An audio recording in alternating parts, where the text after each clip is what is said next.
Forma parte de ese pago de la deuda que le debe a los separatistas para mantenerse en la Moncloa. Dice el Gobierno que es una quita de la deuda general. Bueno, pero es que aunque sea general, evidentemente, siendo general, siempre va a beneficiar más al que más debe que al que menos debe.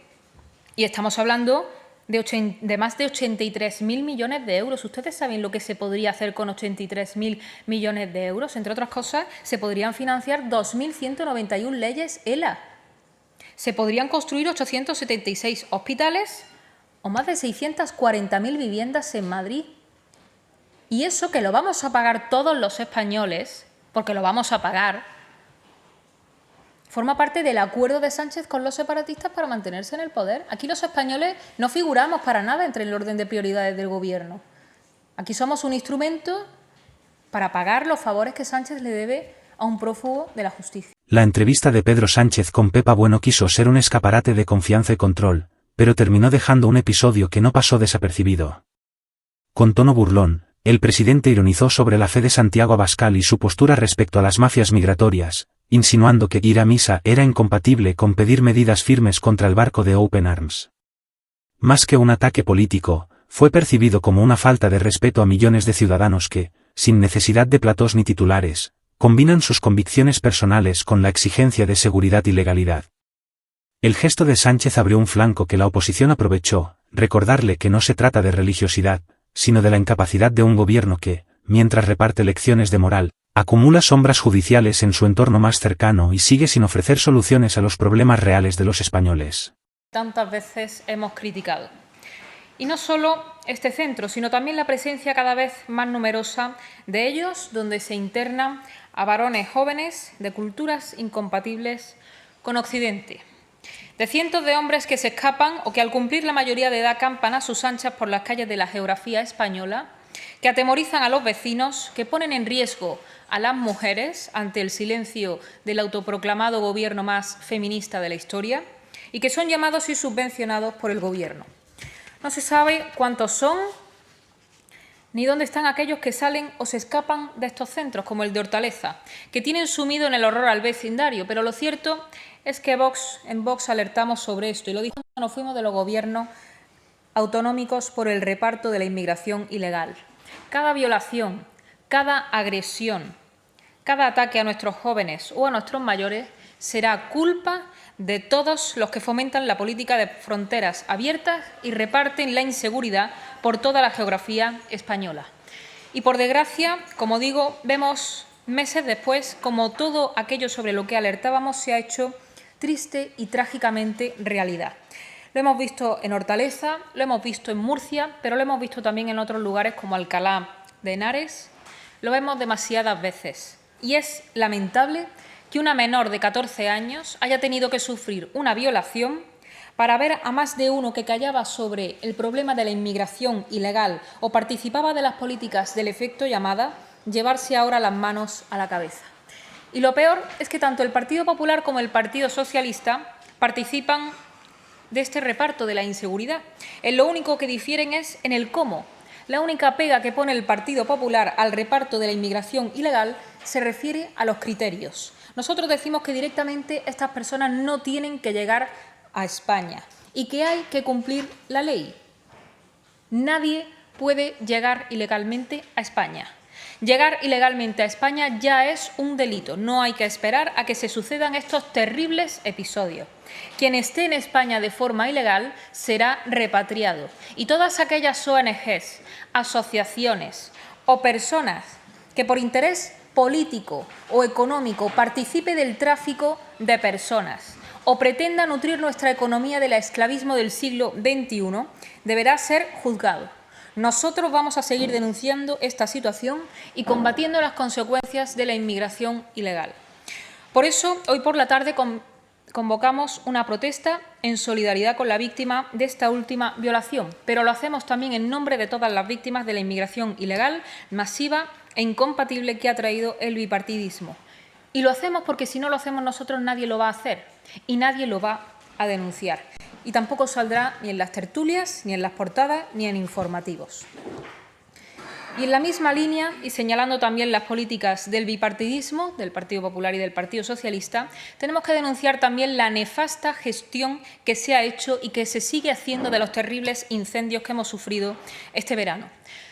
La única evidencia es que los españoles ven cómo las desgracias se suceden en España y ante ello lo que hay son administraciones envueltas en una maraña de burocracia, lanzándose las culpas los unos a los otros mientras nuestra geografía ardía por unos incendios cuya gravedad se ha visto aún más acusada como consecuencia del abandono de las zonas rurales y la pésima gestión de las zonas protegidas. La falta de cuidado de todas estas zonas además trae causa de las nefastas leyes, falsamente llamadas ecologistas, que han propiciado el abandono total de las zonas rurales, han criminalizado las actividades agrícolas y ganaderas que mantenían nuestro campo en condiciones óptimas y que dificultan con su burocracia que, entre otras cosas, se pueda llevar a cabo la limpieza de los montes, igual que pasó con los cauces de los ríos en el caso de la Riada de Valencia. Todas estas leyes aprobadas y asumidas por el Partido Popular y el Partido Socialista en Bruselas. Lo vimos con la Riada de Valencia. De haberse limpiado los cauces y haber construido las infraestructuras necesarias, quizá el peligro se hubiese reducido significativamente. Lo que está claro es que los españoles vuelven a estar los últimos en el orden de prioridades de un gobierno que, por un lado, atrae a la inmigración ilegal y luego la financia y la subvenciona, como estos menores del centro de Hortaleza, y reciben pagas, mientras tenemos a los habitantes de La Palma que sufrieron el volcán, a los valencianos que han sufrido la riada o la gente que ha sufrido los incendios esperando una ayuda o un techo donde poder vivir dignamente. Nosotros nos comprometemos a seguir defendiendo a esa España de agricultores, de ganaderos, de cazadores y de pescadores, a la España rural, en definitiva, y lo haremos desde el Congreso, los parlamentos autonómicos y, por supuesto, desde el Parlamento Europeo. Y seguirá siendo una de las líneas de trabajo. Pero aquí queremos ser más ecologistas que nadie y eso está costando vidas. Y mientras tanto tenemos al presidente del Gobierno diciendo que esto es culpa del cambio climático cuando, entre otras cosas, Interior ya cifra en 56 los detenidos por los incendios y la Guardia Civil investiga a otras 142. No es culpa del cambio climático que durante los últimos 13 años, tanto los gobiernos del Partido Popular como del PSOE hayan dejado de invertir significativamente en la prevención de incendios. Tampoco es culpa del cambio climático que tengamos una administración elefantiásica, lenta e incapaz de actuar cuando más se le necesita. No es culpa del cambio climático que el Gobierno, teniendo en su mano los mecanismos legales para activar el socorro y la ayuda, decida no hacerlo por puro interés político. Y tampoco es culpa del cambio climático que el Estado autonómico se haya convertido en un sistema perfecto de evasión de responsabilidades. Hay que fomentar el trabajo de mantenimiento de los montes. Hay que llevar a cabo una gestión eficaz de los recursos, reduciendo la burocracia de un Estado elefantiásico al que Sánchez pretende seguir contribuyendo con la creación de una agencia que para lo único que va a servir es para colocar a sus súbditos. Y sobre todo hay que escuchar a la gente que habita en estas zonas y que ha sufrido estas desgracias de primera mano y que sabe bien que todas estas prohibiciones climáticas han contribuido en gran medida al desastre de los incendios. A esos es a los que hay que escuchar y no a todos estos burócratas que desde la lejanía de los despachos de Bruselas se dedican a dictar leyes y normas totalmente alejadas de la realidad de nuestro campo. Sabemos que Sánchez está dispuesto a todo con tal de seguir. Sabemos que se terminará sentando con Puigdemont para terminar de despedazar España si lo necesita para seguir en la Moncloa. Pero los españoles deben saber que nosotros también estamos dispuestos a seguir haciéndole frente con una oposición total en el Congreso, en las instituciones, en la calle y en los juzgados. La estrategia del Gobierno pasa también por tratar de minar la moral de millones de españoles a los que atosigan con escándalos para tratar de que así pierdan la capacidad de sorprenderse. Pero hay esperanza y tenemos la oportunidad de ofrecer más pronto que tarde una España con fronteras seguras, una España unida y una España próspera que defienda a sus trabajadores, a los españoles más vulnerables, a su campo, su mar, su ganadería. En definitiva, una alternativa frente a un bipartidismo que va desde la mafia del Partido Socialista a la estafa del Partido Popular. Y sin más, quedo a su disposición. ¿Qué tal? Buenos días, portavoz. Buenos días. Quería preguntarle si ustedes desde Vox creen que el Partido Popular está cambiando su discurso sobre inmigración. Hay crónicas políticas que hablan de un endurecimiento del discurso. ¿Ustedes ven en el Partido Popular ese endurecimiento del discurso sobre inmigración en Núñez Feijóo o en otros dirigentes del Partido Popular? ¿O creen que no tienen clara una posición sobre el asunto? Gracias. Muchas gracias. Bueno, nosotros lo que vemos son bandazos y hay determinados temas con los que no se puede titubear ni vacilar y mucho menos cambiar de opinión en función de las encuestas. Y el Partido Popular es un partido que funciona a golpe de encuesta y que le preocupan unas cosas u otras en función de lo que le digan esas empresas encuestadoras que para lo que sirven es, en la mayoría de los casos, para dirigir el voto. Y el tema de la inmigración ilegal, como digo, no es un tema sobre el que se pueda vacilar, que es lo que hace el Partido Popular.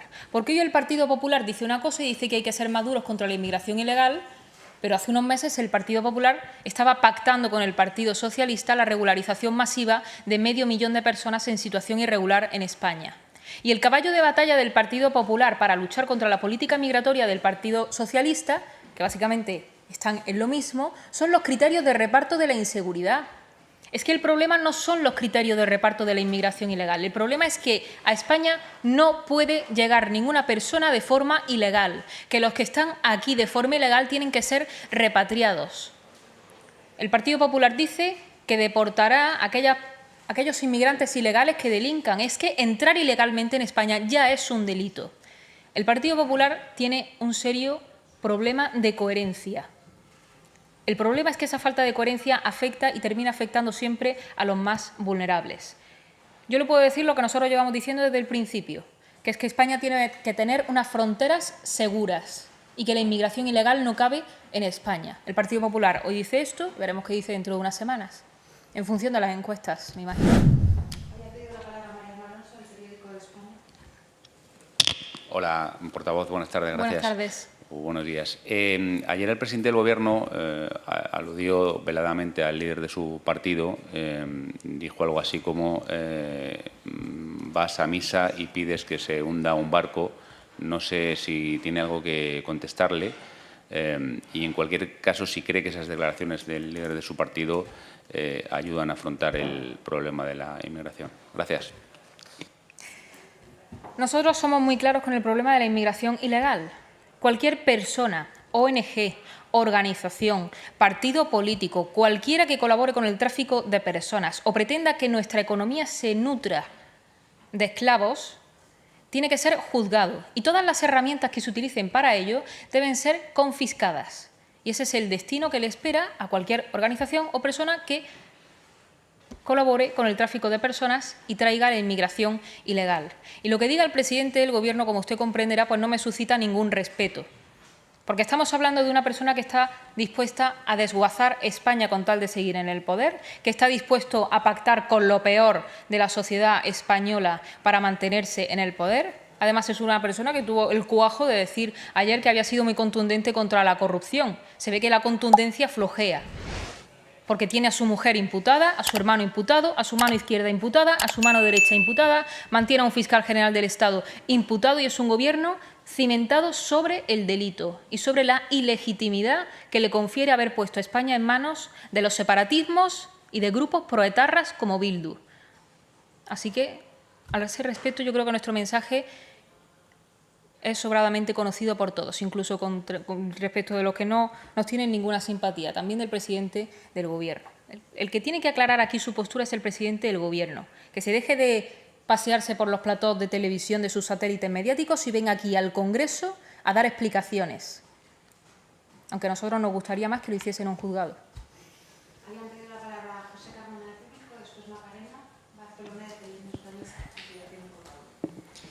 Hola, portavoz. Buenas tardes. A raíz de la concentración que han anunciado hoy en Hortaleza, ¿consideran que Vox puede estar incitando al odio hacia las personas migrantes? Y no sé si les preocupa que los altercados que vimos este verano en Torre Pacheco de agresiones racistas y de violencia callejera se reproduzcan en Madrid estos días o por este tipo de de actuaciones. Y dos, me gustaría saber qué esperan de las jornadas que se van a celebrar esta semana en el Congreso que han organizado ustedes. Gracias. Bueno, a nosotros lo que nos preocupa es que hay una niña de 14 años que ha sufrido una violación y que fue encontrada, desorientada, tras haber sido agredida, como digo, brutalmente por un interno del centro de Hortaleza. Eso es lo que a nosotros nos preocupa.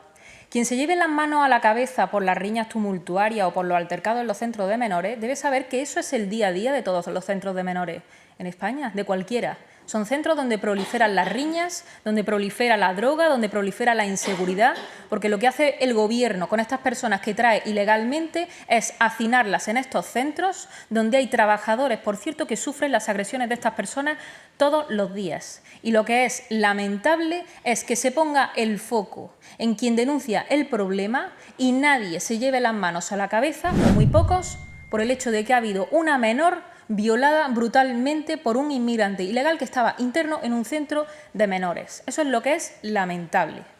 Así que nosotros lo que hacemos es exigir el cumplimiento de la ley. ¿Qué es incitar al odio? ¿Exigir que se cumpla la ley de extranjería? ¿Exigir que se cumpla con la protección de las fronteras, con nuestra fuerza y cuerpo de seguridad del Estado? Nosotros vamos a seguir diciéndolo, más allá de lo que luego posteriormente el Gobierno quiera declarar y lo que nos quieran achacar a nosotros. De manera que existe una relación, una correlación entre la denuncia del problema de la inmigración ilegal y estos altercados que son el día a día de los centros de menores, pero no existe ninguna relación de causalidad entre el hecho de importar masivamente a personas por la vía de la ilegalidad procedentes de culturas que desprecian a la mujer y los terribles episodios de violencia contra las mujeres que estamos viendo todos los días en la calle. Esto es una broma, pero es lamentable y es tercermundista lo que se está viviendo en España. Y en cuanto a las jornadas, me preguntaba de esta semana que vamos a celebrar nosotros en el Congreso, pues nosotros lo que pretendemos con estas jornadas es arrojar luz sobre un tema que, por supuesto, nos preocupa muchísimo, como es la violencia que están sufriendo las mujeres y que, desde luego, no desciende, sino que se mantiene desde la aprobación de este Pacto de Estado de Violencia de Género y las sucesivas leyes que no están sirviendo para aminorar el número de víctimas. Desde que se aprobó el Pacto de Estado, la media de mujeres asesinadas sigue manteniéndose igual.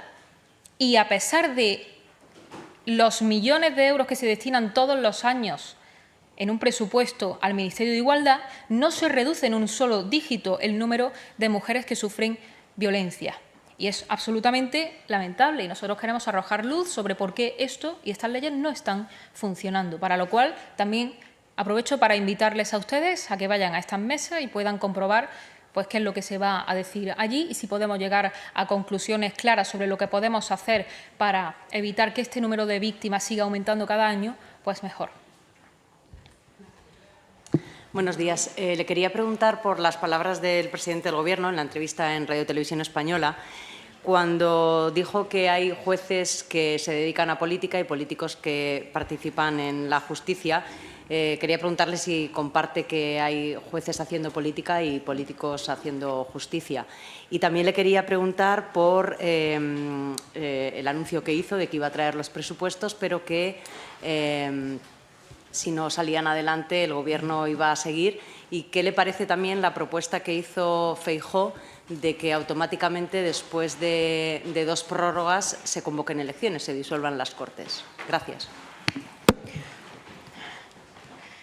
Bueno, empezando por la última pregunta, si lo que pretende el Partido Popular es que, ante una situación de crisis de Gobierno, se proceda a la convocatoria automática de elecciones, en este caso la falta de presupuesto, lo que tiene que hacer el Partido Popular, entre otras cosas, es dejar de sostener al Partido Socialista. Y entonces verían como ante una crisis de Gobierno, ante una incapacidad para seguir gobernando, se convocarían automáticamente elecciones. Pero si el Partido Popular sigue participando de ese asalto a las instituciones, sigue participando de pactos importantes como el reparto del Consejo General del Poder Judicial, si el Partido Popular sigue ofreciéndole pactos de Estado al Gobierno, el Gobierno se mantiene. Si no hubiera nada de eso, verdaderamente llegaríamos a una situación de colapso, como sería lógico y natural, en la que procedería a disolver Cortes y convocar elecciones. Pero esta propuesta de que si no hay presupuesto se convocan elecciones, es que pues ya hemos visto que el Gobierno puede mantenerse sin presupuestos. Los prorroga Y Sánchez podría venir aquí, presentar una hoja en blanco, decir que esos son los presupuestos y que él ya ha cumplido con su parte y que ya el resto corresponde a los grupos. Desde luego, si se cree que a nosotros nos ponen un aprieto, está muy equivocado. Es decir, nosotros creemos que ese planteamiento es absolutamente erróneo y lo que hay que hacer es dejar de pactar con el Partido Socialista si quieren que vayamos a una convocatoria inmediata de elecciones. Lo que nosotros nos estamos preguntando es cuánto va a tardar el Partido Popular en seguir ofreciéndole un pacto de Estado al Partido Socialista. Y en cuanto a la primera pregunta respecto del ataque de los jueces, bueno, es que Sánchez considera que la acción de la justicia es hacer política, es hacer lawfare, pero como siempre están en el relato, porque necesitan invalidar las decisiones que tomen a partir de ahora los jueces. Y no hay jueces haciendo política. Lo que hay son jueces que están tratando de hacer su trabajo. Lo que hay es un poder judicial que está compuesto en su mayoría por jueces que tratan de trabajar con independencia, sin presiones, y que lamentablemente está compuesto en su cúpula por personas colocadas por los partidos políticos que llevan a cabo esa presión y que están impidiendo el normal transcurso de la justicia. Lo que pasa es que Sánchez, claro, no le gusta que imputen a su mujer, no le gusta que imputen a su hermano, no le gusta tener a su partido de corrupción hasta el cuello y se tiene que inventar el cuento del lawfare. Pues no, aquí lo que hay son jueces que están tratando de hacer su trabajo y lo que tiene que hacer el Gobierno es sacar sus manos de la justicia y lo que tiene que hacer el ministro de Justicia es retirar la ley con la que pretende terminar de amordazar a los jueces y fiscales, porque la justicia es el último dique de contención frente al totalitarismo de Sánchez y eso lo tenemos que defender. Aunque no nos cabe duda de que Sánchez, tal y como demostró ayer, está dispuesto a hacer cualquier cosa con tal de mantenerse en el poder. Nosotros lo hemos entendido y por eso también estamos dispuestos a seguir haciéndole una oposición total y frontal. Sí, sé que no tenemos mucho tiempo, pero dos asuntos de los que no hemos hablado todavía. La reunión de esta tarde entre Salvador Illa y Puigdemont, ¿cómo analizan esa cita? Y la quita de la deuda que se ha aprobado hoy en el Consejo de Ministros. Bueno, pues nosotros creemos que va a ser la antesala para que Sánchez se siente con Puigdemont, porque Sánchez terminará sentándose con Puigdemont y terminará vendiendo a los españoles al separatismo para mantenerse en el poder. Cada cosa que hace Sánchez es para pagar sus deudas con los separatistas que le mantienen en la Moncloa. Y desde luego que es una humillación nacional ver al Gobierno de España doblegado ante el mismo prófugo que, por otro lado, no olvidemos, el verano pasado dejó entrar en España, dejó que diera un mitin y dejó que se escapara. Y lo dejó porque tiene que pagar su deuda a los separatistas. Y los separatistas ya han dicho que le van a sacar a Sánchez todo lo que haga falta. Y por ende a los españoles. De manera que tenemos un gobierno, pues nada nuevo, que sigue vendiéndonos al separatismo con tal de mantenerse. Y que aquí no se hace nada en favor de los españoles. No se hace nada en favor del interés general más que por el interés personal de Sánchez. Y si para eso se tiene que sentar con un prófugo de la justicia, lo hará. Pero bueno, ya sabemos que el delito para este Gobierno pues es su hábitat natural. Y en cuanto a lo de la quita de la deuda, pues otra cosa más. Igual que esa reunión entre ella y Puigdemont, la quita de la deuda es un compromiso electoral. Lo dijo Sánchez anoche. Forma parte de sus compromisos electorales. Forma parte de ese pago de la deuda que le debe a los separatistas para mantenerse en la Moncloa. Dice el Gobierno que es una quita de la deuda general. Bueno, pero es que aunque sea general, evidentemente, siendo general, siempre va a beneficiar más al que más debe que al que menos debe. Y estamos hablando de más de 83.000 millones de euros. ¿Ustedes saben lo que se podría hacer con 83.000 millones de euros? Entre otras cosas, se podrían financiar 2.191 leyes ELA. Se podrían construir 876 hospitales o más de 640.000 viviendas en Madrid. Y eso que lo vamos a pagar todos los españoles, porque lo vamos a pagar, forma parte del acuerdo de Sánchez con los separatistas para mantenerse en el poder. Aquí los españoles no figuramos para nada entre el orden de prioridades del Gobierno. Aquí somos un instrumento para pagar los favores que Sánchez le debe a un prófugo de la justicia. Gracias. El intento de Sánchez de ridiculizar a su adversario quedó en evidencia porque desvió el debate del terreno que de verdad importa. La cuestión no es quién va o no a misa, sino quién garantiza que la ley se cumpla, que las fronteras se protejan y que las mafias que trafican con personas dejen de operar impunemente. El Gobierno prefiere la burla fácil, pero en la calle las consecuencias son palpables: barrios inseguros, centros de menores desbordados, trabajadores abandonados a su suerte y familias que sienten que el Estado ya no está de su lado. La oposición, por su parte, trazó un mensaje claro: entrada ilegal equivale a delito, y cada red que lo facilite debe ser desmantelada. Cualquier organización que coopere con estas mafias debe rendir cuentas, y los recursos públicos deben priorizar a los ciudadanos españoles que pagan con sus impuestos, no a quienes entran al margen de la ley. Ese es el terreno de la coherencia política, no las ironías televisivas. En el fondo, lo ocurrido en esa entrevista muestra la desconexión de un presidente que prefiere esconder su fragilidad detrás de un comentario mordaz antes que encarar la verdad, que su ejecutivo se ha quedado sin credibilidad en materia de seguridad, de justicia y de gestión migratoria. Y mientras se refugia en platos complacientes, la realidad sigue avanzando con crudeza. Porque lo que piden los ciudadanos, vayan o no a misa, es algo muy distinto a las bromas de Sánchez. Quieren respeto, quieren justicia, quieren fronteras seguras y quieren un gobierno que, en vez de reírse de sus rivales, se tome en serio la vida de la gente.